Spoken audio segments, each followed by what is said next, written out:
Alright, let's dive into something that's been making waves in the golf world, and trust me, it's a doozy. So, here's the deal. There's a report circulating that LIV Golf is planning to file for bankruptcy. Yes, you heard that right. Bankruptcy. But before you jump to conclusions, let me break this down for you, because it's not as straightforward as it seems. First off, what makes this really interesting is the timing.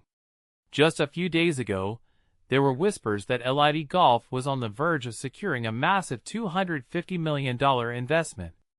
I mean, how does a league go from potentially landing $250 million to filing for bankruptcy? It's like watching a roller coaster that's both climbing and crashing at the same time. Personally, I think this highlights the precarious nature of LIV Golf's position. They're trying to reshape the golf landscape, but it feels like they're building a house on quicksand. Now, let's talk about the players, because this is where things get even more fascinating. According to the report, players with outstanding contracts are being offered equity in the new version of LIV Golf. Let's call it LIV 2.0. What this really suggests is that LIV is trying to shift the financial burden onto the players themselves. From my perspective, this is a high-stakes gamble. If the players become majority owners, they're not just athletes anymore, they're investors. But here's the kicker. Not everyone's on board. Some players are ready to stick it out, while others are hesitant. It's like a game of musical chairs, but the music hasn't stopped yet. One thing that immediately stands out is Jon Rahm's role in all of this. He's reportedly owed 9 figures for his deal, which makes him one of the biggest creditors if LIV does file for bankruptcy. What many people don't realize is that Rahm's decision could single-handedly shape the future of LIV Golf. When he refused to guarantee he'd play in 2027, it sent shockwaves through the league. If you take a step back and think about it, this isn't just about golf, it's about power dynamics, loyalty, and the risks of betting big on a controversial venture. Now, let's zoom out for a second. LIV Golf has always been a polarizing force in the sport. They've challenged the PGA Tour, offered massive contracts, and disrupted the status quo. But this bankruptcy filing, if it happens, feels like a reckoning. It raises a deeper question.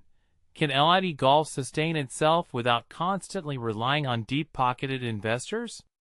In my opinion, this is the moment where we'll see if LIV is a legitimate challenger or just a flash in the pan. What's also intriguing is the role of these blue-chip investment firms. They've reportedly submitted term sheets to support LIV 2.0, but will they follow through if bankruptcy becomes a reality? A detail I find fascinating is that these investors are essentially betting on a league that's already facing significant financial and reputational challenges. It's like backing a horse that's already limping, risky, but potentially rewarding if it pays off. Finally, let's not forget that LIV Golf still has 3 events left this year, including one at Trump National Golf Club. These tournaments are more than just games. They're a test of whether LIV can maintain its momentum amidst all this chaos. Personally, I think these events will be a litmus test for the league's future. Will fans show up?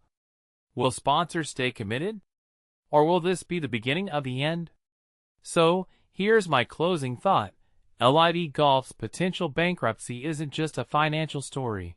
It's a tale of ambition, risk, and the consequences of trying to disrupt an established industry.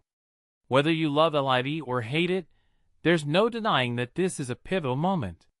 The question is, will LIV Golf rise from the ashes as LIV 2.0, or will this be the final chapter? Only time will tell. What do you think? Let me know in the comments below.